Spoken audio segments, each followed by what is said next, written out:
In today's video, we are going to answer and discuss a question that has been brought up a couple of times. And what that is for the MDV folder, why is the frame lock on the wrong side?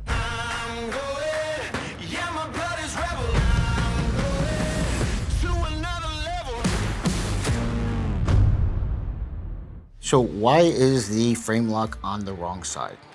Well, it's not. I guess we could end the video right there.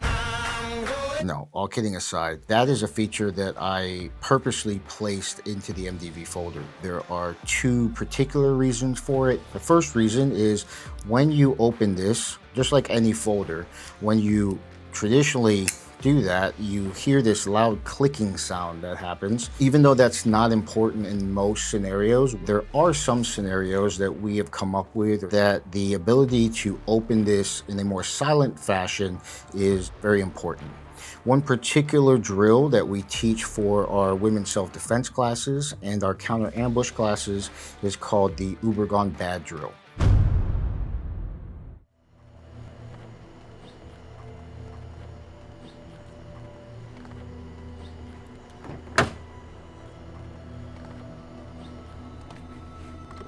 All good? Yep, ready.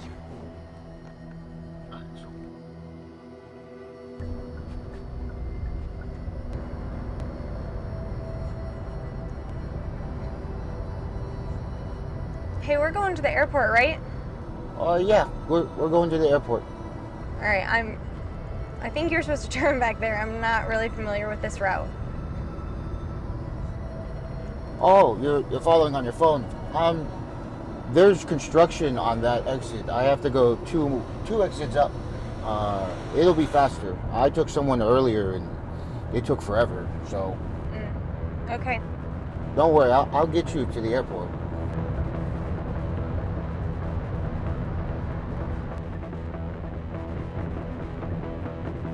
We are literally nowhere near the airport. We're going the wrong direction. Just Calm down, and I will get you there. Can you just stop the car and let me out right here, please? No, I just took the exit. Yeah, no, okay, but I want you to stop the car. Please pull over. We're almost to the location. Just stay calm. Just put on your hazards and pull to the side of the road. But why would you do that? There's no, just please stay calm. You're not listening to me. I want out of the vehicle. I'm gonna call the cops. Don't do anything.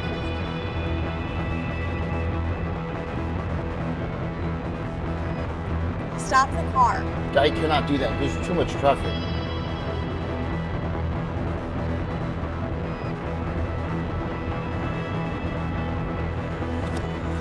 All right, listen. Stop the fucking car. Now, pull over. Keep your hands on the fucking steering wheel. Unbuckle your seatbelt.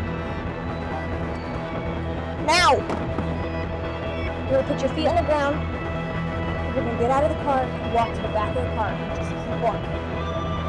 Got it? Out, go.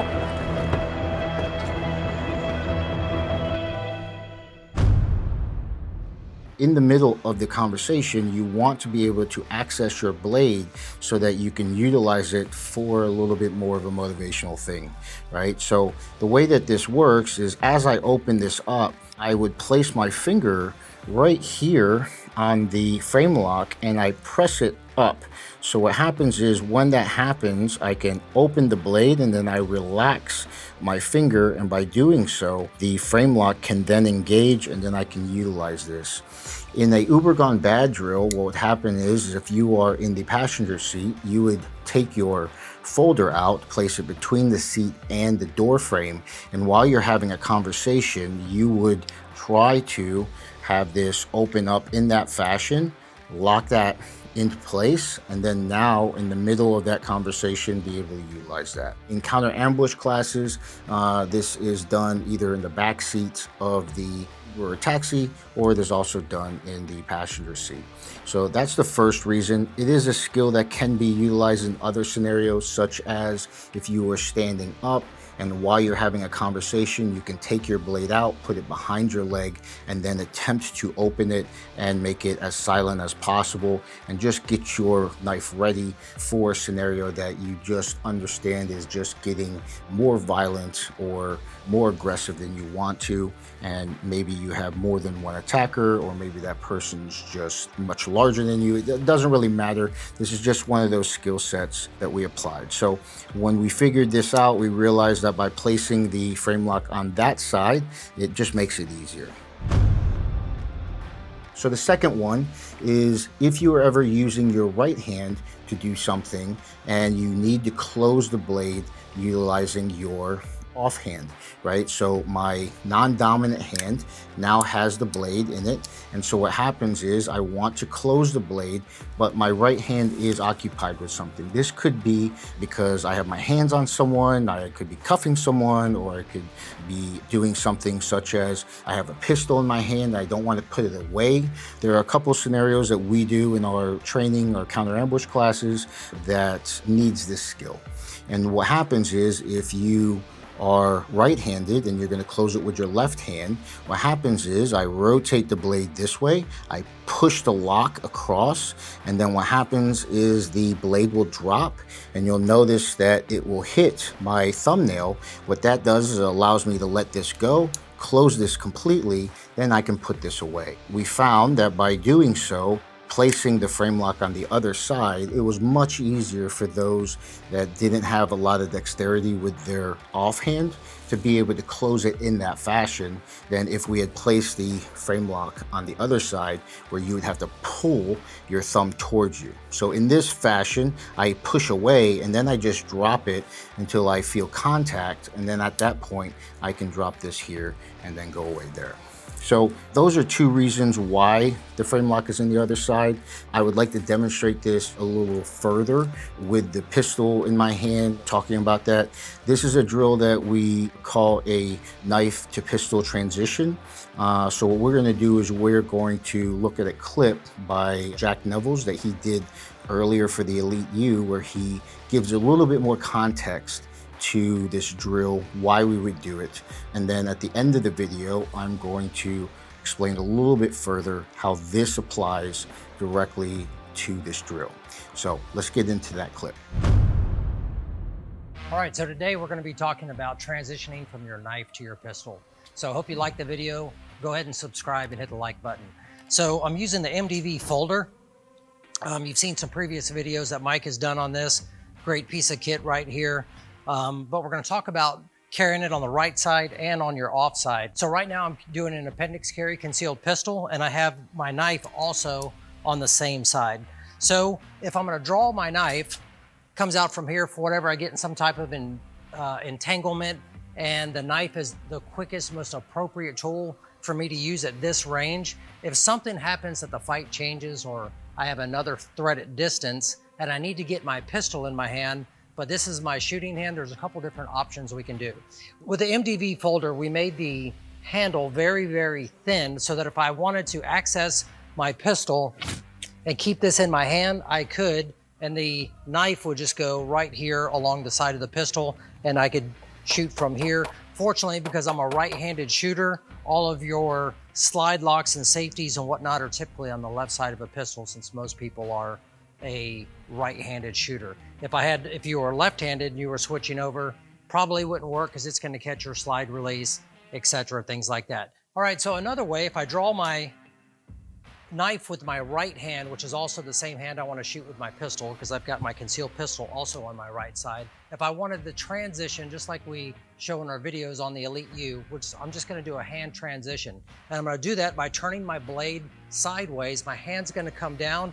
As my hand's coming down to draw my shirt, I'm using these three fingers, just like I would with a flashlight. These three, drawing my pistol out, and then my pistol is going over the top of my hand, and then I'm going to use this 45-degree angle right here and this 45-degree angle right here. Those are locking together, and I'm pushing down and forward with this hand, and this is where I shoot from. So this gives me a a nice stable shooting position to fire from here. I can go to a sole position from here. I can go to a high ready position from here, whatever I need to do. So that's another way to transition. My right hand, I transition the blade to my left hand as I'm drawing, and then draw my pistol out. Key safety points here is make sure as you're drawing, your hand is coming up and over, and I'm not flagging myself like this, my wrist like this. This is one of those things that you can practice over and over. I recommend just kind of do it like a kata. Do it nice and slow, get the muscle memory in, and just practice these knife transitions. So our other transition is if I'm carrying the MDV folder on my left side and I'm gonna draw it out, I'm already in this ice pick grip, which allows me to draw pistol and come out from here. So again, if I got in some type of altercation where the closest thing for me to go to, or the quickest or the most appropriate thing for me to go to would be my blade. If the range of the fight changes where now I'm at a pistol range, all I'm doing is coming out, again, my hand's coming over, putting this together, and then I can fire from here. All right, so whatever method you use, it's important that you practice. Just you don't get to choose your fight, you just get to be in it. So if you need to use a knife, use a knife. You need to use your pistol, use your pistol. If you have to integrate those two together. Hope you liked the video. Check us out, make sure you subscribe. Great training with you.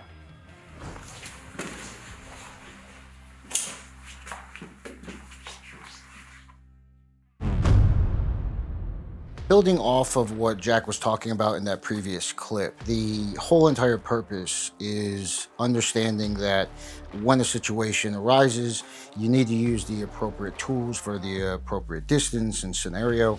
Obviously, if you can de-escalate, then you're going to de-escalate. If you need to use unarmed, then that's the most appropriate skill set, then use that.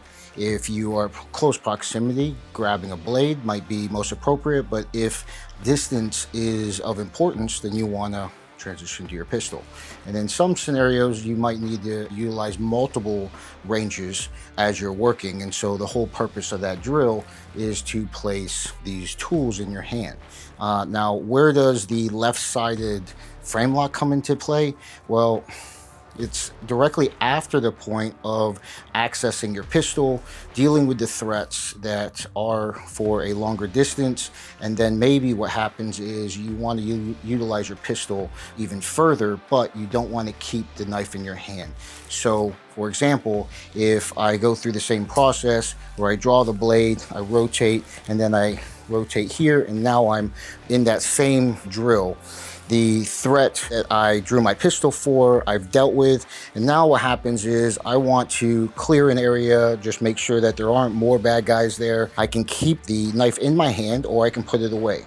Now, with a lot of the units that we trained with, what Jack would do is he would just place this into his pocket like this, and what he would do is he would catch it and just let it hang here, almost like a fixed blade, and then he would work his normal movement. Some people like that, some people were not coordinated to do this. When you take the frame lock, the way that it is once it was in the ice pick grip, you have the ability to rotate this, and then because you're pushing away from your body, you have the ability to unlock that, start the process of closing. You're going to notice that the bottom of that blade will hit your thumb. It's not sharp there, and once it hits the nail, it's on your thumb, you can let that go and then continue closing that, and from there you can place it back into your pocket in a traditional fashion and then start working whatever you have to. If you ever have to access that knife again, you would just rotate that and then you can use that, cut somebody away as you're working. But it's a lot easier when the lock is on the other side to close it left-handed, because you're not going to be as coordinated with your offhand. That is the purpose of placing it on that side.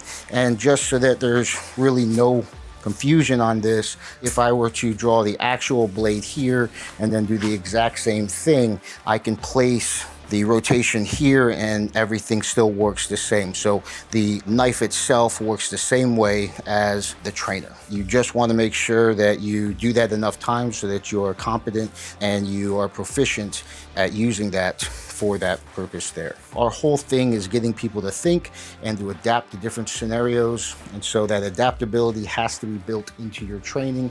And so it's not just a theory, you just have to run the exercises in that fashion.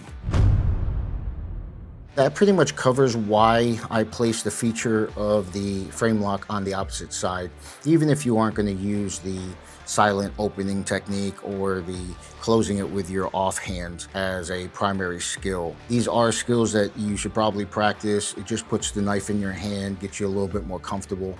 Always use trainers before you use the actual blade. You did notice that I utilized this trainer for the demonstration. These trainers are made by Platinum Combatives. And so if you are interested in purchasing any of these types of trainers, they create the hard weapons trainers like this, so you can use them in holsters. They also create another version that is flexible rubber, so that when you are doing hand-to-hand type techniques, disarms and what have you, you don't have as high of a possibility of injuring the person that you're disarming. These are excellent tools and I highly recommend them. Check them out and let them know that we sent you over there.